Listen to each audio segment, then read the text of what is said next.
Hi everyone, today we're going to work on installing these JBA Longtube headers on my Nissan Titan.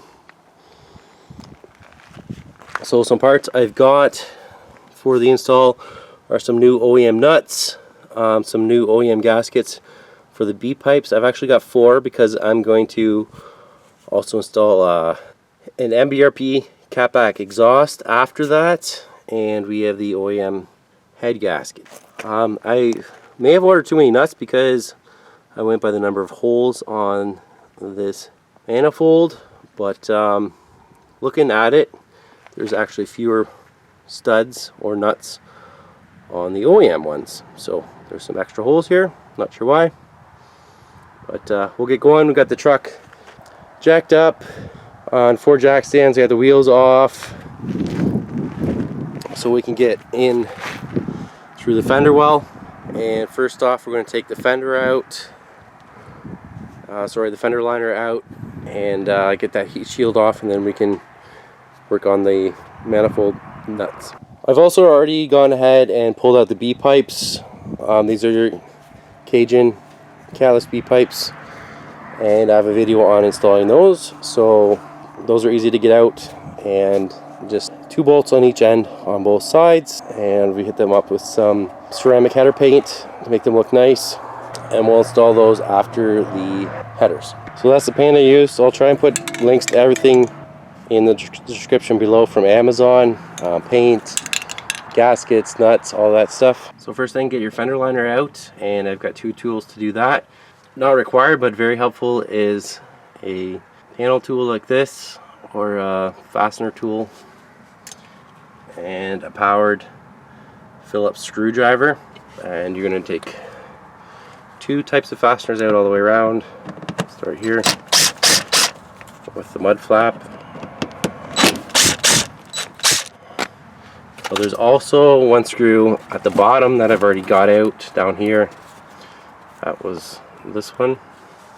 Mud flap's off.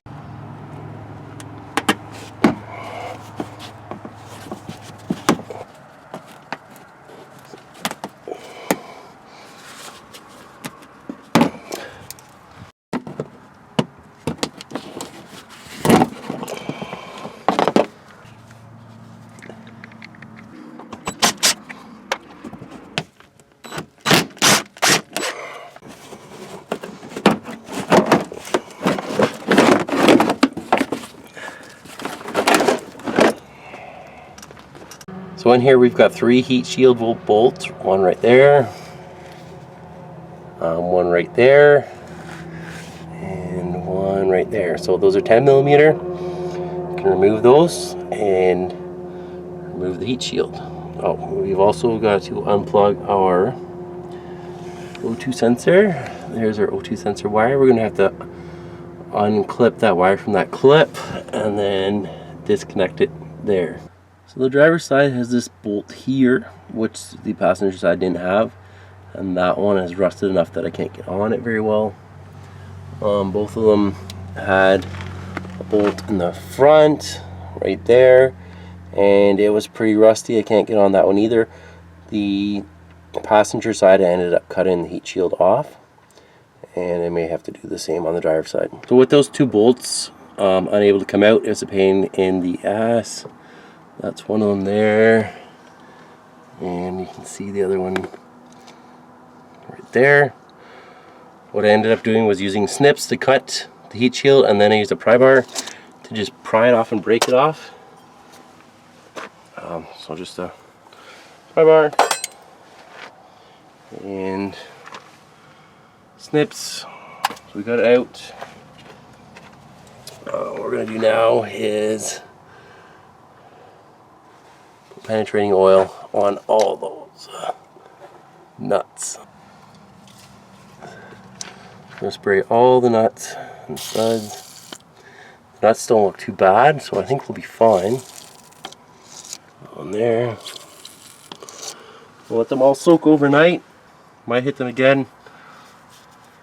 The next time I have is a couple days from now to work on this, so if I have a minute in between, I'll just spray them again, let them soak, and we'll come back in and break those free. It's also a good idea to order some OEM studs and have them ready. I'm not going to be replacing these unless I break one or any that come out with the nut. I'll put a new one in. Other than that, we'll reuse what's there. Unlike the nuts, we're going to put all new nuts. These headers have 2 bungs. This one will be the factory length for the O2 sensor. This would be an extended length. That's the preferred location because you're not just measuring one cylinder, you're measuring your air-fuel ratio from there. I've ordered some extensions so I can run on that one. And the headers come with bungs, so you just plug the ones you're not going to use. On the passenger side, also disconnect your sensor. I've got them soaked. You've also got to undo a 10mm bolt where your dipstick is, and then that tube has to be pulled out. We'll pull that out later before we take the header off.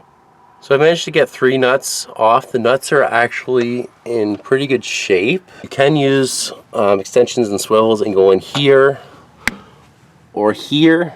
The issue with that I was having is that you can't get on them straight. You're kind of side loading the nut, and once you start side loading the nut, your socket doesn't sit squarely on it anymore when you're putting a lot of torque on it, and it starts to slip off and round the nut a little bit. So what I found to work the best was actually to go underneath and come up with a breaker bar and just use straight 14mm. Once you break them, you can easily get them out with a ratchet. They came off pretty nicely. One other option is to go down from the top. A couple of these nuts are hard to reach. Most of them I was able to get from the bottom with the either breaker bar or long ratchet wrench. This one kind of coming in from the top. I'm on it with just a 14 deep socket. And the last one that was like this, I just kind of tap wrench with the hammer. This one wasn't too bad to break free.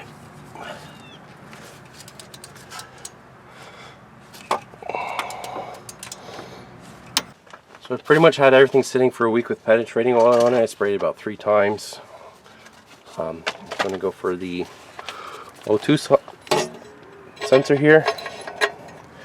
The other side wasn't too bad to come out. I was going to try to take them out after the manifolds were out of the truck, but I figured it would be easier to wiggle them out if that was free. There we go.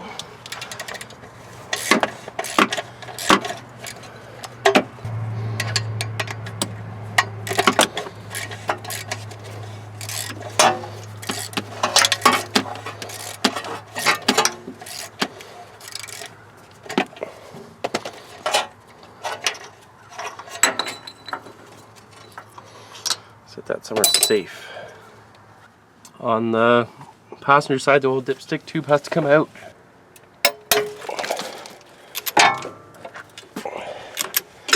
And save some time.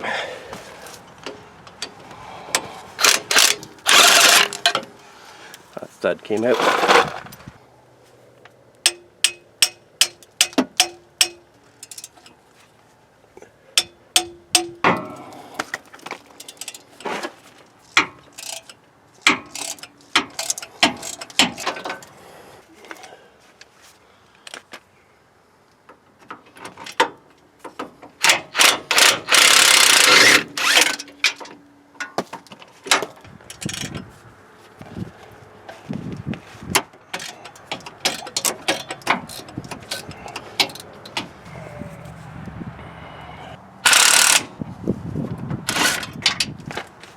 With all the nuts off, we need to remove the manifold.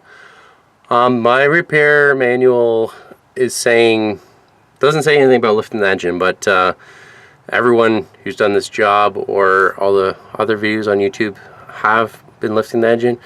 So we're going to loosen the water mount bolts on both sides and jack the motor up a little bit. I can't really clear these studs to get this off. So in order to clear, we're going to loosen the 4 motor mount bolts up there and then jack the engine up about 1.5 inches. So this motor mount bolt sticks up and it's kind of in the way too, so we're going to loosen that off and drop it down about 1 inch with 17 on there. The 4 guys over here are 14. So we put the floor jack under the oil pan with a piece of wood evenly under it. Removed the 4 bolts from the motor mount to the block on both sides, and we're going to go up a little bit. Let's see what we can do here. There. That might be all we need. Try to wiggle this off the studs.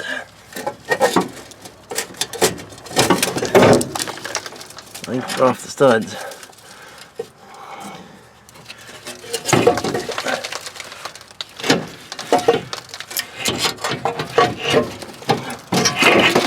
There. That's out. The gasket came with it. There's our old manifold and gasket, and I've looked closely. I don't see any cracks on here. We didn't have an exhaust leak, but these are known to crack, so it'll be good to have some Longtube headers on there that'll last a while. Driver's side header out, or manifold out. We gotta clean up this block. We'll give it a little scrape and wipe down with some brake cleaner. I ended up losing 2 studs on passenger side and 1 stud on the driver's side. I think I bought 3 new studs, so that will work out nicely. I'm glad we didn't break any. So we'll put the new studs in, and with the headers we'll put all new nuts on. Okay, so what I'm doing now is I'm just going to give surface a little scrape, make sure it's clean, and then wipe it down with some brake cleaner on a rag. And I'm also going to flush out the 2 holes where the studs came out, just to make sure there's no crap in there, and let those dry out before I install the new studs. Okay, next I'm going to reinstall the missing studs. The 3 that came out seem to be the most corroded, so I'm not going to put them back in. I've got 3 new ones here, and we're going to put a little bit of Loctite on them. And these are inverted Torx, so I recommend you get the right socket. And let's do this one first. Okay, so what we're looking at here is the stud in the top. It's not tight. I don't have the correct socket. It would be an inverted Torx socket to tighten those studs in. An 8mm 12-point socket was the closest I had, and it does kind of work, but it won't tighten them down very tight. So another trick is to double nut it, and you're going to need a 14mm wrench and a 14mm socket. So what you want to do, just get your first nut on there. I'm just going to use the impact to spin it on quicker. You just want it on far enough so that there are threads for a second nut. So that's lots. And then second nut on. Your second nut's going to go on against the first nut, and then you want to put your 14mm wrench on the first nut. You're going to hold that wrench, and then you can use your socket or impact. Just tighten the outside nut onto the first nut. Okay, now you can drive the first nut, and that will turn the stud in.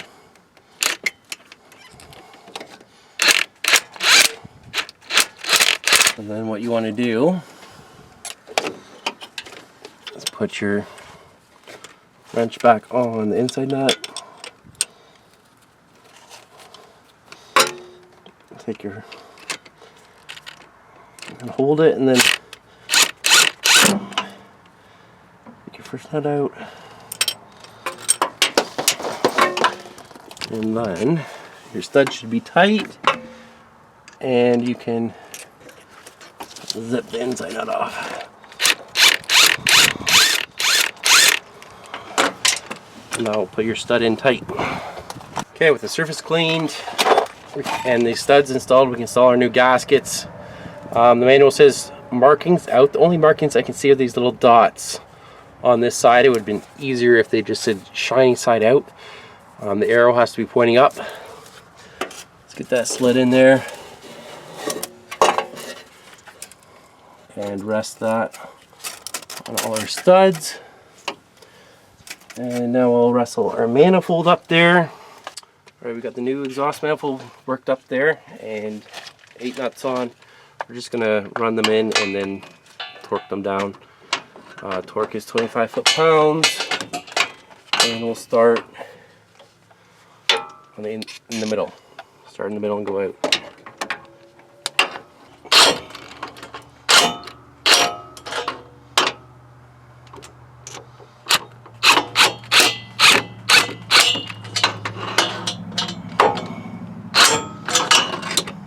Reinsert your dipstick tube and then dipstick, and that goes down between the first or the front and the next cylinder, and then that 10mm bolt go back in.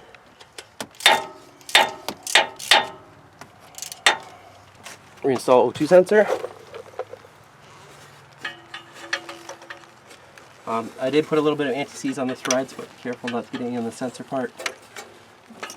And I do have extensions coming from Performance Racing to move down to the lower bung on the collector. And I don't like where this heat shield is on this wire, so I'm going to bend it. So what actually works better than an O2 sensor socket is a crescent wrench. And I'm just going to remember what size.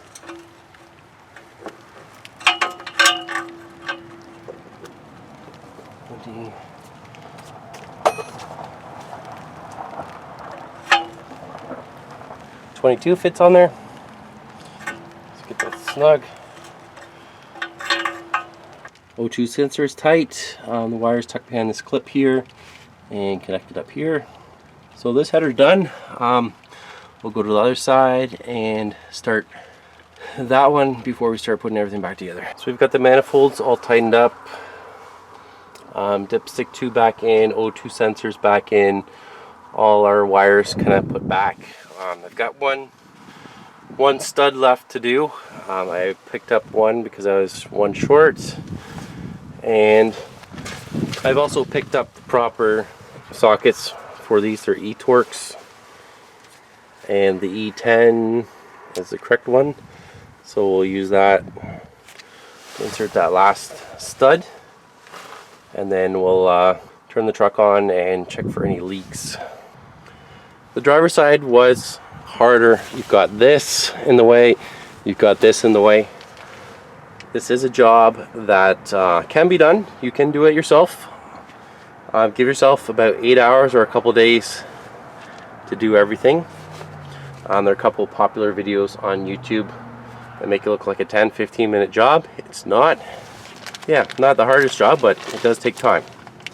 And I have a couple sets of nuts. I ordered twice as much as I needed, so I've got some extra OEM Nissan manifold nuts. If you're interested, like the video, subscribe to the channel, put a comment down below, and I'll pick 2 people randomly, and I will ship out some nuts to you.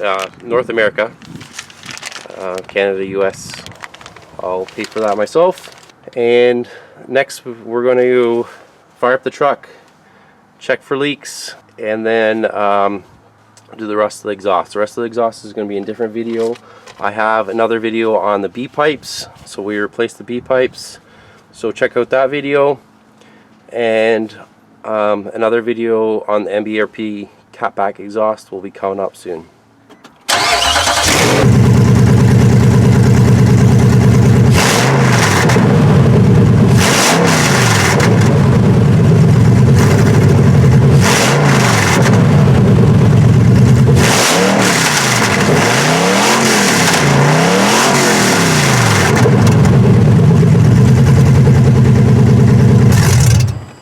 follow the reverse procedure to reinstall your fender liner, throw your wheels back on. Of course, you've got to hook up the rest of your exhaust, and we're going to retune. We're going to run a little bit, get some dialogues, and send those to UpRev, and get a retune for this. And thanks for watching.